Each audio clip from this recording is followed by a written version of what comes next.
Hello students, Indian geography के इस lecture के अंदर आज अपन खाद्यान्न फसलों के बारे में विस्तार से अध्ययन प्रारंभ करेंगे। अभी तक के जो पिछले लेक्चर्स हैं उनमें अपन ने भारतीय कृषि की विशेषताएं, भारतीय कृषि के प्रकार और भारतीय कृषि की समस्याएं आदि के बारे में अपन ने विस्तार से अध्ययन किया था। जो खाद्यान्न फसलें हैं वो भारत के लिए सबसे महत्वपूर्ण है और कृषि के प्रकारों के अंदर अपन ने अध्ययन किया है कि जीवन निर्वाह कृषि एक भारत की सबसे महत्वपूर्ण कृषि का एक प्रकार है और इसका मुख्य उद्देश्य है कि यहाँ की जो जनसंख्या है उसकी खाद्यान्न की पूर्ति की जाए। इसलिए उन फसलों के अंदर जो है सबसे जो पहली महत्वपूर्ण फसल है वो चावल, राइस। और देश के लगभग 75% क्षेत्र में खाद्यान्न फसलें उगाई जाती हैं। अभी मैंने डिस्कस किया था क्योंकि हमारी जनसंख्या इतनी अधिक है कि उसकी खाद्यान्न की पूर्ति के लिए इन फसलों को उगाना अति आवश्यक है। कुल कृषि उत्पादन में लगभग 50% इसका योगदान है और खाद्यान्न फसलों को पृथक रूप से या अन्य फसलों के साथ भी उगाया जा सकता है। जो चावल है, धान जो है भारत की सर्वाधिक मात्रा में उत्पादित होने वाली फसल है और सबसे काफी बड़ा भारत का सबसे बड़ा प्रांत वाइज क्षेत्र जो है वो चावल को एज ए भोजन के रूप में इस्तेमाल करता है। जो धान है फसल है इसे 8 डिग्री उत्तरी अक्षांश से 34 डिग्री उत्तरी अक्षांश के बीच में मुख्यतः उत्पादित किया जाता है। और जो धान की फसल है समुद्र तल से भी नीचे के क्षेत्र में केरला के उदाहरण के लिए केरला के कटनाड क्षेत्र में उत्पादित की जाती है। और धान की जो फसल है मतलब फसलों के खाद्यान्न फसलों के अंदर धान की फसल कुल क्षेत्र का लगभग 32% भाग पे उगाई जाती है। काफी बड़ा एरिया है, मैंने अभी डिस्कस किया आपसे। और धान की फसल मुख्य रूप से दक्षिण पश्चिमी मानसून वर्षा पर निर्भर करती है। अधिकतर प्रांत वही हैं जो कि वो बंगाल की खाड़ी का जो क्षेत्र है उससे लगते हुए जो प्रांत है स्टार्टिंग फ्रॉम बंगाल टू नीचे आप केरला तक आ जाइए, ये वो वाला क्षेत्र है जहाँ पर वर्षा भी इस मानसून से होती है और इन क्षेत्रों में ये फसल काफी महत्वपूर्ण है।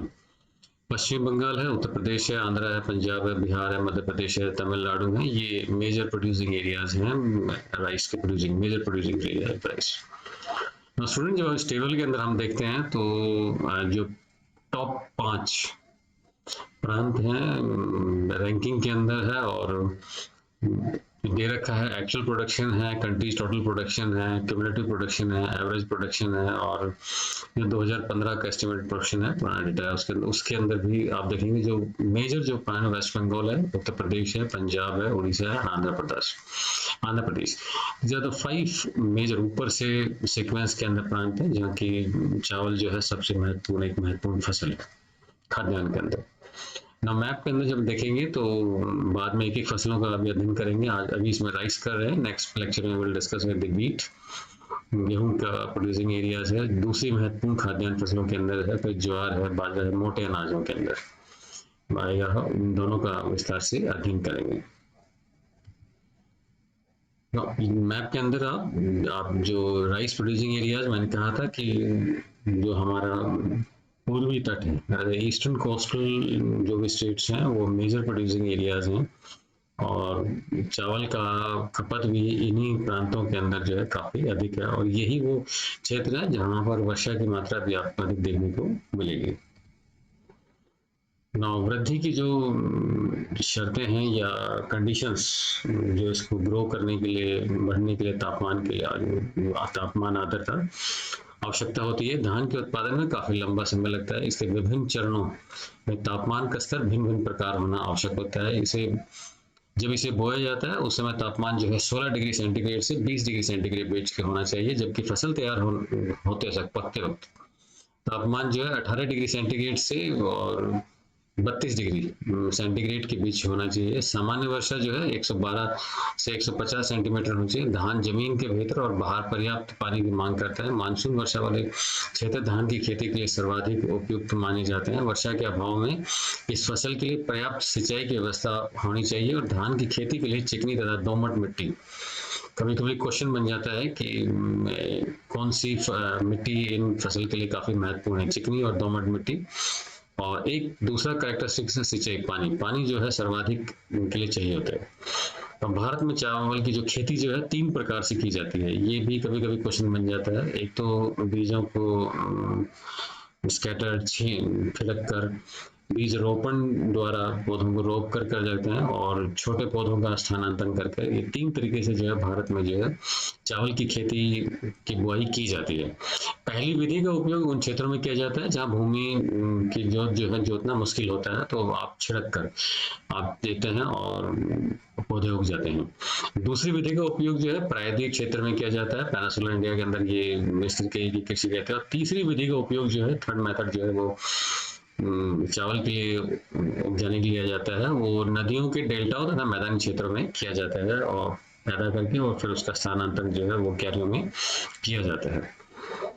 हाँ, उपज में जो भारत में प्रति हेक्टेयर धान की उपज और अन्य धान उत्पादक देशों की तुलना में काफ़ी कम है, ये अपन ने डिस्कस किया था, क्योंकि हमारा ट्रेडिशनल मेथड से हम लोग ज़्यादा अभी भी हमारी कृषि निर्भर करती है, और इसका कारण है जल की आपूर्ति व गैर उचित प्रबंधन और प्राचीन पद्धतियों का पोषण। ये मैंने 3 चीज़ कहा था अपन ने कि पानी बहुत महत्वपूर्ण है, पानी की आवश्यकता होती है, मैनेजमेंट जो है बहुत ज़रूरी है, और ये अपन डिस्कस किया था कि हम अभी भी प्राचीन पद्धति का इस्तेमाल कर रहे हैं। इस कारण से जो है धान उत्पादक दृष्टि से हम दूसरे देशों की तुलना में काफी पीछे हैं।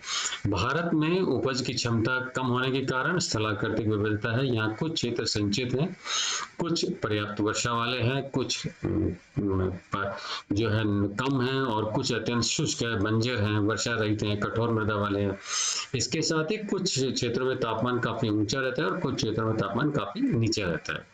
तो वेरिएशन क्या था, और शुरू के लेक्चर में अपने क्या था कि भारत में जो है विविधताओं का देश है, और विविधता अत्यधिक पाई जाती है। वो तापमान की दृष्टि से, धरातल की दृष्टि से, फसलों की दृष्टि से, वेजिटेशन की दृष्टि से अत्यधिक विविधता पाई जाती है। तमिलनाडु, कर्नाटका, केरला, आंध्र प्रदेश, जम्मू एंड कश्मीर, पंजाब ऐसे राज्य हैं जहाँ धान की उपज जो है राष्ट्रीय औसत से अधिक है। और ये जो प्रांत हैं, जो अधिकतर तमिलनाडु है, कर्नाटका है, केरला, आंध्र प्रदेश और पंजाब, ये आर्थिक दृष्टि से भी काफी संपन्न है, और यहाँ के किसानों की जो है आर्थिक दशा काफी अच्छी है, जबकि शेष राज्यों में औसत से कम है। जो उत्पादक, अगर प्रांत वाइज जब अध्ययन अपन शुरू करते हैं, तो इनमें सबसे पहला प्रांत आता है आंध्र प्रदेश। आंध्र प्रदेश जो है कृष्णा और गोदावरी डेल्टा तथा उसके जो समुद्र तटीय जो मैदान का अत्यंत महत्वपूर्ण उत्पादन क्षेत्र है। इस राज्य में खरीफ और रबी दोनों अपन ने डिस्कस किया था, खरीफ, रबी और जायद 3 फसलों का डिवीजन अपन पिछले लेक्चर्स में किया था। तो इस राज्य में खरीफ और रबी दोनों मौसमों में धान की खेती की जाती है, और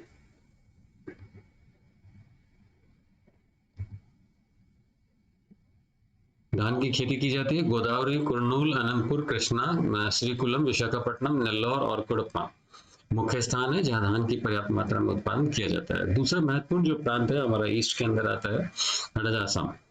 आसाम जो है वो आसाम की मुख्य खाद्य फसल है, पूरे नॉर्थ ईस्ट के अंदर ही काफी महत्वपूर्ण है ये। और जो उत्पादन क्षेत्र है ब्रह्मपुत्र घाटी तथा गोलपाड़ा, कामरूप, दरंगा, लखीमपुर खीरी, शिवसागर, नौगावा, कछार जिले में कि बराक घाटी के अंदर धान की खेती काफी बड़ी मात्रा में की जाती है। तीसरा जो महत्वपूर्ण प्रांत है वो बिहार है, और ये तराई वाला क्षेत्र भी इसके अंदर सम्मिलित होता है। इस राज्य में जिन क्षेत्रों में धान की फसल मुख्य रूप से की जाती है, शाहबाद है, चंपारण है, दरभंगा है, पूर्णिया है, मुंगेर है, भागलपुर है, सहरसा है, मुजफ्फरनगर है। और बिहार में धान की खरीफ फसल मई और जून में बोई जाती है और सितंबर में काटी जाती है, किंतु शीतकालीन फसल मई जून में बोई जाती है तथा जून जुलाई में स्थानांतरित की जाती है और अक्टूबर नवंबर में काटी जाती है। काफी बड़ा उत्पादक बिहार में है, मगर बिहार वो प्रांत है जहाँ पर उत्पादन के अलावा सर खपत भी काफी है, क्योंकि डेंसिटी पॉपुलेशन वाइज काफी घना क्षेत्र है। अगला प्रांत है झारखंड। इस राज्य में संथाल, परगना, रांची और सिंहभूम काफी महत्वपूर्ण क्षेत्र है। अगला है उड़ीसा। इस राज्य का 90% क्षेत्र में अधिक धान। यहाँ गवर्नमेंट ऑफ उड़ीसा की काफी सारी स्कीम चलती हैं धान के लिए, और बहुत बड़ा इलाका है जहाँ पर धान की खेती की जाती है। 90% से अधिक धान सबलपुर, ढोकनाल, कटक, पुरी, बालासोर, गंजाम, केंद्रपाड़ा, कोरापट्टा, मयूरभंज, बोलनगिरी आदि में पर्याप्त मात्रा में धान जो है यहाँ पर बोया जाता है। राज्य के कुल फसल क्षेत्र का 58% क्षेत्र में धान उत्पादित किया जाता है। ये प्रांत का मुख्य भोजन भी है, और मैंने अभी डिस्कस किया था कि जब अपन गवर्नमेंट सब्सिडीज और गवर्नमेंट पॉलिसीज के बारे में अध्ययन करेंगे तो उड़ीसा वो प्रांत है जो कि इस दिशा में काफ़ी महत्वपूर्ण सब्सिडी वगैरह देता है, और काफ़ी जो है वो वहाँ की जनसंख्या को लुभावनी स्कीमें काफ़ी जो है उनके लिए वहाँ चलती हैं। उत्तर प्रदेश संपूर्ण खाद्यान्न फसल में उत्पादन की दृष्टि से उच्च स्थान रखने वाले उत्तर प्रदेश में धान की खेती उच्च पैमाने पर नहीं होती है। इस राज्य में सहारनपुर, देवरिया, गोंडा, बहराइच, बस्ती, रायबरेली, लखनपुर, वाराणसी, गोरखपुर आदि काफी महत्वपूर्ण है। पहाड़ी भागों के अंदर उत्तराखंड एक महत्वपूर्ण है, जहां देहरादून और मध्य हिमालय के तराई वाले जो ढाल वाले क्षेत्र है धान की खेती की जाती है। छत्तीसगढ़ काफी महत्वपूर्ण है। इस राज्य में धान की खेती करने वाले क्षेत्रों के अंदर रायपुर, बालाघाट, रायगढ़, बैतूल, बिलासपुर, सरगुजा आदि जिले हैं, और ताप्ती, महानदी और नर्मदा तीनों काफी महत्वपूर्ण नदियां हैं। ताप्ती, महानदी और नर्मदा की घाटी में धान जो है काफी सर्वाधिक महत्वपूर्ण फसल है। अगला जो प्रांत है तमिलनाडु है। इस राज्य का 60% जो अधिक धान कावेरी डेल्टा में स्थित जो है उत्तरी आर्कॉट जिले और तंजावुर जिले में उत्पादन की जाती है। ये काफी बड़ा इलाका है। तमिलनाडु जो है वो एक तमिलनाडु अभी मैंने डिस्कस किया था, तमिलनाडु है, वेस्ट बंगाल है, ये वो है जहाँ पर धान सर्वाधिक पैदा किया जाता है और उसका कंजम्पशन भी वहाँ काफी है।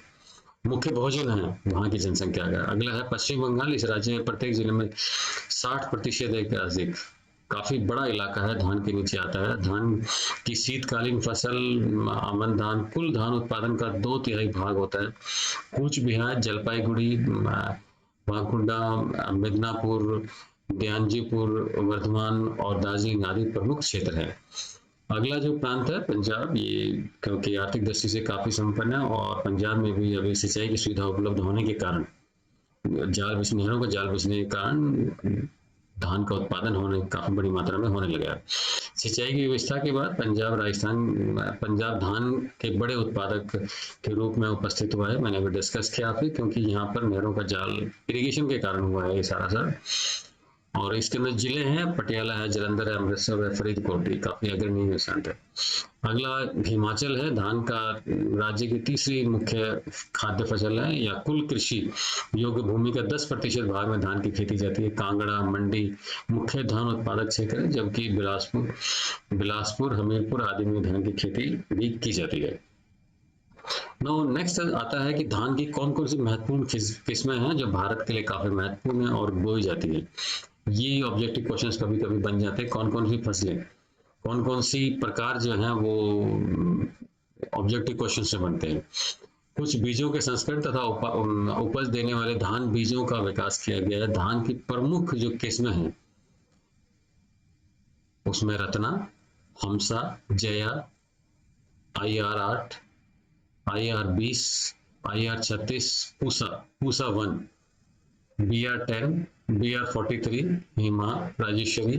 सूखा प्रभावित क्षेत्रों के अंदर के लिए जो है ये एक डिस्टिंग्विश आता है कि IIT 826, IR30, रत्ना आदि किस्में विकसित की गई हैं। बाढ़ का सामना करने वाली फसलों की किस्में हैं FR13A, FR42B।